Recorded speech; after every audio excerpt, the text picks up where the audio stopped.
What's up, guys? This is Valentina with Bigger Creations, and today I'm going to share with you 5 ways to break producer's block.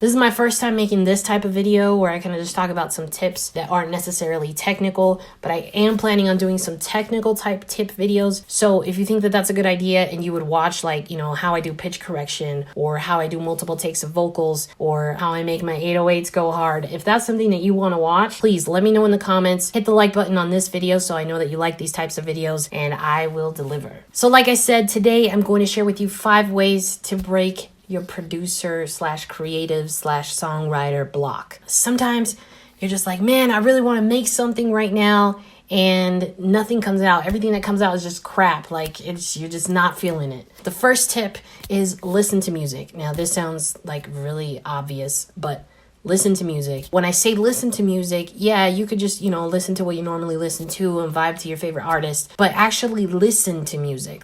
If you can, look up the instrumental version of your favorite songs and just kind of pick apart what is happening in the song, how the different instruments are composed to work together. So just kind of study music. But sometimes it's good enough to just listen to your favorite song and let it inspire you. And from there, it might generate an idea that might help you just sit down and start producing. So that's the first one, listen to music or / study music. Tip number 2, listen to or rip apart old beats that you've created. If you're anything like me, there are a ton of beats on my computer that I've never finished, that I didn't think were good enough, or that I did a long time ago when I first started producing. Every so often when I feel like I'm in a creative block, I actually go back and see if there's any potential in those beats. So don't delete your projects. A lot of the songs that I'm working on now are actually revivals from old songs. Go to your older beat project files and mess around and see if there are any good ideas in there that'll help strike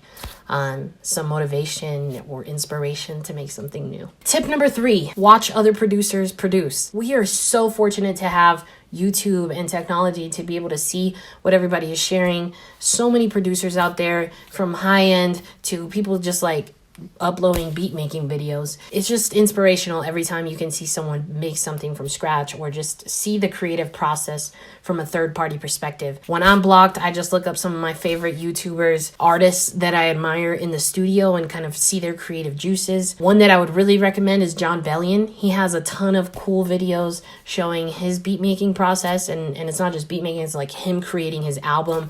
And it's super inspirational because you can really see how he gets excited about his beat and the different types of ideas and techniques that he applies to his beats. So yeah, check out Jon Bellion. If you don't know who he is, you're really missing out. Watching people produce is a great way to break the block. All right, number 4, go live life. When you feel like you want to produce something and you're not inspired, nothing is going right, sometimes you just need to step away and just go live life, go do something, watch a movie, hang out with friends, spend time outside. I can't tell you how much I've realized that I don't spend time outside. And I live in Utah where it's beautiful and there's outdoors everywhere, things to do. But sometimes, even just 15 minutes, sit outside on your front porch and just experience life. There are so many things that can inspire a song.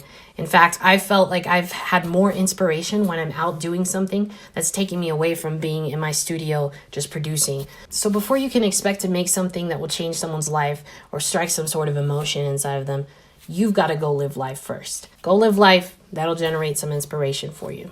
Lastly, now this one is not obvious, and maybe it is, I don't know, but it's okay to sit down and make something that you're not happy with. That's okay, because guess what? In 2 months, where you are going through a creative block and you go back through your project files and you find this one, it might trigger something, or you might see the potential in what you were doing that maybe at the moment when you made it didn't have any potential in your perspective, but now it does. So it's okay to just make crap.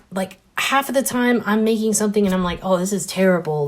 The sounds I've selected are just not right. I feel like I have no direction as far as like what I want it to turn into, but I can tell you that I've been able to go back, maybe repurpose it, or some of the melodies that I've used before I can now use in a new song. So it's okay to make crappy beats. Just run with it. Let it happen, because sometimes you accidentally get out of that writer's block or producer's block making terrible music. So there you have it, guys. Those are my 5 tips, the 5 ways that I like to get out of a creative block. Hopefully they help you. Hit the like button on this video so I know that you like these types of videos. Thank you so much for watching. Thank you for hitting subscribe, and keep making beats.